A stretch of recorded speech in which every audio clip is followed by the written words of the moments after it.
guys, what's up? Welcome back to another video from Angie. Yeah, that's my name if you are new here, and of course you are most welcome.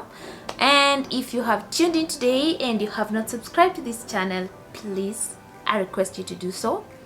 You simply need to hit the subscribe button that is right below that video. So in today's video, I'm going to be sharing with you the reason why I chose to actually immigrate to Canada. I mean, there are so many places in the world that somebody can choose to move to. So many places, or better still, even stay in their own country. But I'm going to say this, and probably maybe I might have mentioned this before in previous videos, but for the sake of the people that have joined this channel recently and may have not maybe watched the previous video, which I will link on somewhere on this video, then of course I was working before in Qatar for around 3 years, and it was a bittersweet experience. I mean, of course at first, and that was pre-COVID, life was very good. There was so much like to learn from or to experience, and I do not regret for a second the fact that I had that chance to spend in Qatar. It opened me up to so many opportunities, and it's even in Qatar that my eyes actually got opened to like opportunities of immigrating to places like Canada. And initially I started this journey maybe somewhere in 2018. I don't know, somehow I got a phone call from a stranger. I've never really asked myself how these people got my number, but maybe it's because I was browsing through like the internet, or maybe I filled a form somewhere. I really don't know, but they called me from Dubai and they told me that they're immigration agents and they could help me with my immigration process. And me getting excited and not really knowing that somebody can actually or could actually go into the internet and find out this kind of information, I ended up paying some money to these people, only later on to discover that they have very bad reviews and they have promised to help people with their immigration to Australia or to Canada, and actually just people have wasted so much of their money. So when that happened, I threw this thing away completely and forgot about it until now. Later on, when things really got tough with the COVID and being separated from my family, especially from my daughter, that I thought that no, if anything, I want to be where I can be with my daughter all the time. And of course, so many people have been asking me, oh, why did you decide to leave Qatar, blah, are you planning to go back? And the answer is no. And for the clear fact that even if I decide to go again, I have to leave my daughter all over again. And yet I've worked so hard to get to this point that we are now bonding, and we are, you know, she's kind of coming around forgiving me for the fact that I left her for those 3 years. By the way, it has been a burden, or it was a burden to her. Sometimes she would cry and ask me, why did I choose to leave her? And yeah, it was difficult, but I think I have, since now we're just staying the two of us together, I have had the chance to really heal that wound, because of course every time maybe I'm holding her or doing stuff for her, she's letting it go. Children really adjust very quickly, especially if they're in the right environment. So basically, yes, one of my motivation was actually for my daughter, and for the fact for the chance that we be able to stay together. And I know that being away from family is very difficult. Being away in a strange country is very difficult, especially if you're not surrounded with friends and family. But I know that we will come around that. If God gives us that, we will come around that. That is not a problem. But just being there with her, I know that we will adjust to the situation and to life.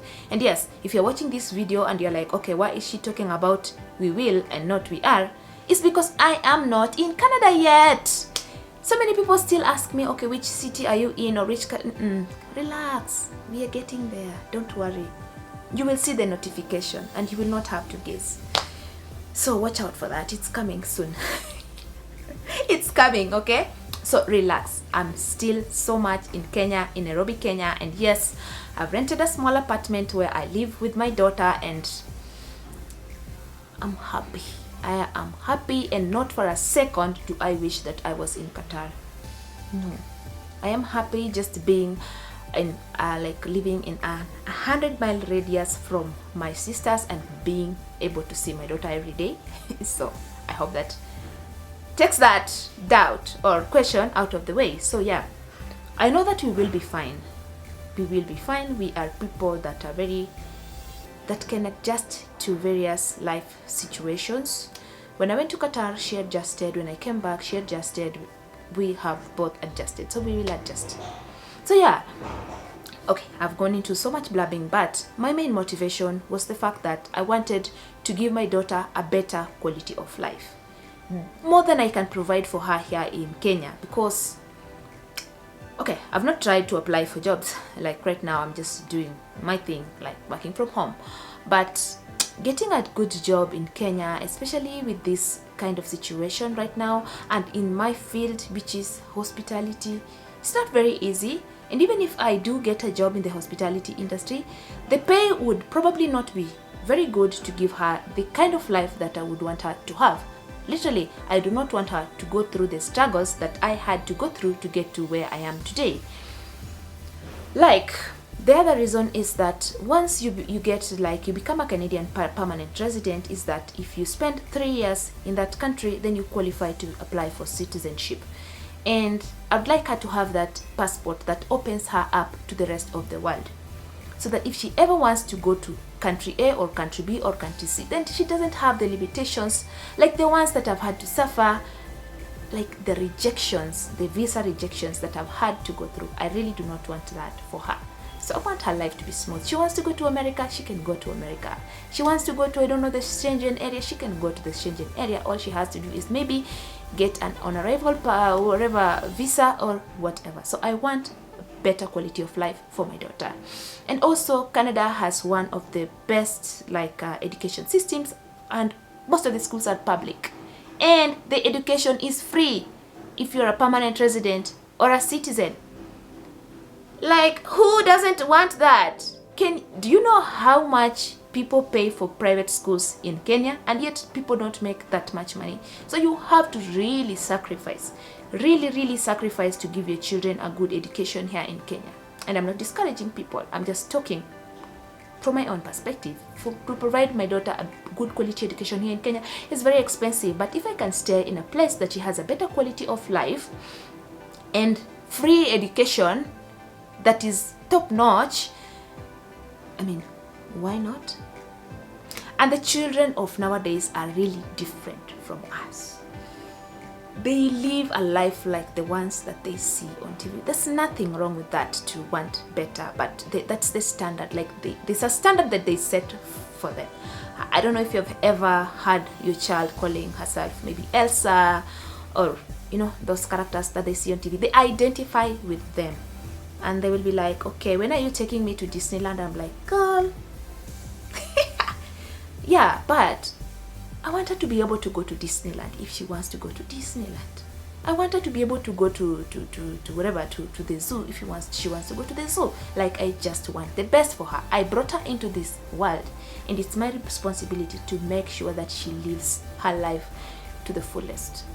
So yeah, and then Canada also has very good medical system, and also for permanent residents or citizens, you really pay little to get a medical attention, and you can even have a family doctor so that you don't even have to go to the hospital. It's a better quality of life. And also, the safety and security in Canada is high. It's high compared to Kenya. Canada is a fairly safe country, ranked one of the safest countries in the world. Yeah, and the other thing is that Canada is also a very immigrant friendly country. The moment I shared the information that, okay, I am on the journey to moving to Canada, do you know, like, how many people already welcomed me?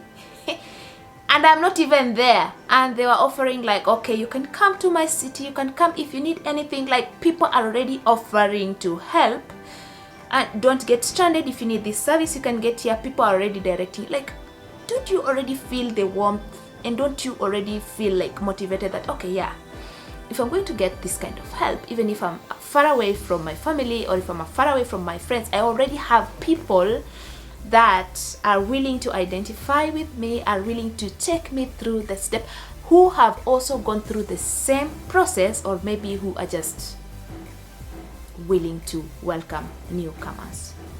And also the country is very big, and there are so many places that I can choose to stay in. You know, like in Kenya, it can be limiting. If you want to get maybe good opportunities, most people decide to live in the city, which is Nairobi, okay? And you can live in these other cities like Kisumu or Nakuru, but it's different. Like you don't get the same facilities in all the cities or small towns. But in Canada, there are so many big cities. So even if you choose to stay in British Columbia or in Edmonton or wherever, you get a good quality of life, you get facilities, you get places that you can go for outings and stuff. So yeah, my answer is just a better quality of life, especially for my child, that she can get to live a life that I could only dream of. So I hope I am making sense to people who come to my inbox and ask me, oh, why did you decide to like leave your country and go to stay in another country? Those are my reasons. I just want better. Like there is no problem with that. Like even Abraham in the Bible was asked to leave his father and mother's country and move to another country. So there is nothing wrong with moving to another country if you're looking for a better quality of life. And I know that somebody will come back at me and tell me, oh, who told you that their life is going to be better there and blah. People have different experiences, and I want to live my own experience. If yours has not been good or other people's has not been good, there are so many other people who have had positive experience. And I know that the grace of God, like the hand of God, cannot take me and my child to a place where his grace will not keep us. So I have no doubt, I have no fear, like, okay, just me taking a child and moving across the world, halfway across the world, and starting a new life over there. I'm a very well-adjusted person. And yes, is it going to be difficult for the first couple of days? Of course, yes. And you can imagine that there are some people who got there not with a spouse, not with a friend, not with a family member, not with a child. They go all alone, but they still adjust. Are you going to suffer from depression? Are you going to suffer, or are we going to suffer maybe from like all the phases that people have to go through when they move to a new place? We will. We are not alone. People have been through that, and the best thing is that Canada has so many institutions that supports newcomers, that gives you a chance to network with other people, other immigrants. They give you like a good support system, and it's just upon you to make use of the available services and available facilities. And before I forget, is that if you have a child and you are a permanent resident or a citizen, then you can get either subsidies in maybe daycare centers, or you get there's an amount that you get for your child per month. It's like support. There's an amount that you get from the government to support you raising your child every month, and that is very useful. So because it's always easier, and I've seen that it's easier if like you are a couple, especially if you have a child, or if you're a couple, like both of you are working, then it becomes easier for you guys to meet your bills. But then if that is not the case, but if you have your child with you and you're getting some support, then it lessens your burden, and at the end of the day, people survive, we will survive, and you will survive. So yes, that was the essence of this video, and I just wanted to share that. And if you enjoyed it, don't forget to like it, and of course subscribe. We are still in this journey. Let's see how it's going to take us, and yes, wait for that notification. You will see it sooner or later, who knows. Things are dragging themselves somehow because of the COVID, but at the end of the day, it's still going to happen. Yeah, so I'm excited about this journey, I'm excited about this process, and if you are also in it, yeah, I know it's kind of exciting and overwhelming, but we will get there. So thank you for watching, and this was just like another kind of story time, and I'll see you in another video. Bye.